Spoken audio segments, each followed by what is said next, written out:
अरे बेटा मंगलू, अरे बेटा मंगलू, इधर आओ। देखना जरा ये गोस्ट हंटर रीलोडेड वालों का वीडियो कैसे लगाएंगे। अच्छा वीडियो बनाता है लड़का, देखो। आज पांडे जी की ड्यूटी का आखिरी दिन है। प्रमोशन की वजह से कल उनका ट्रांसफर कामठी में होने वाला था। वो आज बहुत खुश है। आज का काम खत्म होने के बाद मैंने पांडे जी से पूछा कि आप मुझे पार्टी देंगे ना। पांडे जी ने तुरंत कहा, हाँ, क्यों नहीं गोखले, आज तो जश्न ही जश्न होगा।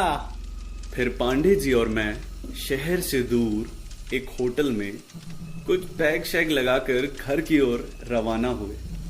साहब ने थोड़ी ज्यादा पी ली थी, तो उन्होंने मुझसे कहा कि आज मैं उनकी बुलेट चलाऊं और उन्हें घर छोड़ दूं। उस दिन मैं थोड़ा परेशान था कि कल से मेरा क्या होगा। साहब के साथ काफी सालों से काम किया है। मैं उनके घर के एक सदस्य की तरह ही था, लेकिन कल से मुझे दूसरे साहब के साथ ड्यूटी करनी पड़ेगी। खैर, यही तो जिंदगी है। पांडे जी का मूड आज बहुत अच्छा है। वो प्रमोशन के बाद अपने सारे सपने पूरे करेंगे। उनका सपना है कि वो अपनी खुद की एक कार खरीदें, अपनी बेटी की शादी करें। आमतौर पर सभी के ऐसे ही सपने होते हैं, लेकिन उन्हें क्या पता था कि आज उनका सामना किससे होने वाला है। ज्यादा पीने की वजह से उस दिन मुझे भी रास्ता ढंग से समझ नहीं आ रहा था। फिर भी मेरा पूरा ध्यान रास्ते पर ही था, लेकिन पता नहीं कैसे मैं उस दिन रास्ता भटक गया। कुछ दूर तक बुलेट चलाने के बाद साहब ने कहा, गोखले, लगता है हम शायद गलत रास्ते पर आ गए हैं। आज तुम पता नहीं मुझे कौन से रास्ते पर ले आए हो। मैंने कहा, साहब मैं रास्ता भटक गया हूं, लेकिन वो जानते थे कि ये रास्ता कहाँ जाता है। उन्होंने मुझे बताया, ये रास्ता तो हमारे घर ही जाता है। वैसे रास्ते में घना जंगल पड़ता है, जो कि आम तौर पर जंगली जानवरों से भरा रहता है, इसलिए रात को कोई यहाँ से जाता नहीं है। खैर, चिंता करने की बात नहीं है, चलो देखते हैं। मैंने कहा, ठीक है साहब। लेकिन मैं मन ही मन सोच रहा था कि इतने सालों में मुझसे ऐसी गलती तो कभी नहीं हुई, फिर आज कैसे मैं रास्ता भटक गया। कुछ दूर चला ही था कि एक पेड़ के नीचे सफेद साड़ी पहने एक औरत खड़ी थी। मैंने पांडे जी से कहा, साहब साहब, वहां एक औरत खड़ी है। लगता है वो हमें हाथ दिखा रही है। लगता है कोई बेचारी औरत अपना रास्ता भटक गई है, देखते हैं, चलो। मैंने बाइक ले जाकर उसी औरत के सामने रोक दी। वो औरत बहुत सुंदर थी, लेकिन बेचारी विधवा थी। लगता है उसका पति कुछ दिन पहले ही गुजरा होगा। मेरे बाइक रोकते ही उस औरत ने हमसे कहा, क्या आप मुझे आगे के मोड़ तक छोड़ देंगे? हमें इनकी मदद करनी चाहिए गोखले, क्या कहते हो? हाँ साहब। ठीक है, हम आपको छोड़ देंगे। मैंने उससे पूछा कि आप इतनी रात को यहाँ क्या कर रही हैं? तो उसने कहा कि मैं इंतजार कर रही थी कि कोई आए और मुझे अपनी मंजिल तक छोड़ दे। फिर हमने उसे अपने साथ बैठा लिया, लेकिन उसने शर्त रखी कि हम उसे गाड़ी के आईनों में न देखें और आईने को भी नीचे की ओर झुकाने को कहा।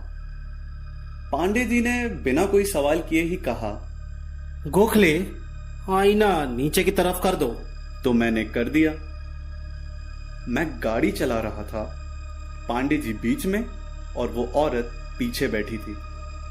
मैं मन ही मन सोच रहा था कि ये औरत इतने सुनसान रास्ते में अकेली क्या कर रही थी और इसने आईना देखने से मना क्यों कर दिया। गोखले, जरा रेडियो तो चलाओ मैडम के लिए। तो मैंने रेडियो चला दिया।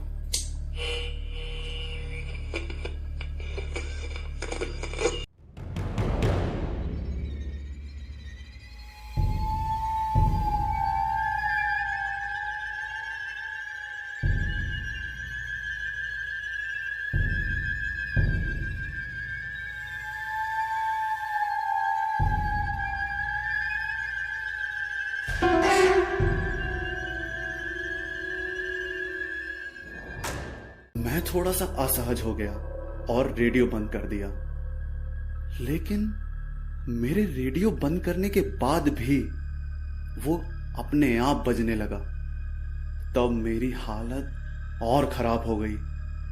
मुझे कुछ अजीब सा महसूस हो रहा था। तो मैंने सोचा कि अब इस औरत का चेहरा आईने में देख कर ही रहूंगा। और तभी मैंने धीरे से आईने को उस औरत की तरफ कर दिया। मुझे मेरी आंखों पर यकीन नहीं हुआ। वो औरत जितनी सुंदर पहले दिख रही थी, अब उससे भी ज्यादा भयानक दिख रही थी। अब उसकी सच्चाई मैं अपनी आंखों से साफ साफ देख पा रहा था। मैंने तुरंत बाइक रोकी और पांडे जी से कहा कि आप उस औरत को कहिए कि तुरंत गाड़ी से उतर जाए। क्यों? क्या हो गया गोखले?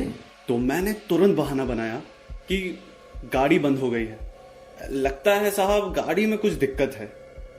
और जैसे ही वो उतरी, मैंने गाड़ी भगा ली। गाड़ी की रफ्तार इतनी तेज थी कि हम बहुत दूर निकल आए थे। बाइक रोकते ही पांडे जी ने मुझसे पूछा, क्या बात है गोखले, तुमने इतनी तेजी से गाड़ी क्यों चलाई और उस बेचारी औरत को वहां अकेला क्यों छोड़ दिया? तो मैंने उन्हें बताया कि साहब वो कोई मामूली स्त्री नहीं थी, वो एक डायन थी। साहब का पूरा नशा उसी समय उतर गया। उन्होंने मुझसे पूछा, तुम्हें कैसे पता चला कि वो स्त्री एक डायन है? मैंने उन्हें जवाब दिया, उसने जब कहा कि हम उसे आईने में न देखे, इसी बात से मुझे उस पर शक हुआ और वो वहां सुनसान रास्ते पे अकेली क्या कर रही थी। तभी मैंने सोचा कि अब मैं उसका चेहरा आईने में देख कर ही रहूंगा। और जैसे ही मैंने उसका चेहरा आईने में देखा, उसी वक्त उसका असली रूप मेरी आंखों के सामने आ गया। तभी मैंने सोचा कि कैसे भी करके उसको अपनी गाड़ी से उतार देना चाहिए। उसी वक्त पांडे जी और मैं उस सुनसान जंगल से निकलकर अपने घर की ओर रवाना हुए। मैं उस डायन का चेहरा आज भी भूला नहीं हूं। वो कभी कभी मेरे सपने में मुझे दिखाई देती है। इस घटना को मैं आज तक भुला नहीं पाया। तो आपको आज का एपिसोड कैसा लगा, हमें कमेंट सेक्शन में जरूर बताएं। वीडियो को जितना हो सके उतना शेयर करें, चैनल को सब्सक्राइब करें और बेल आइकन जरूर दबाएं। तब तक के लिए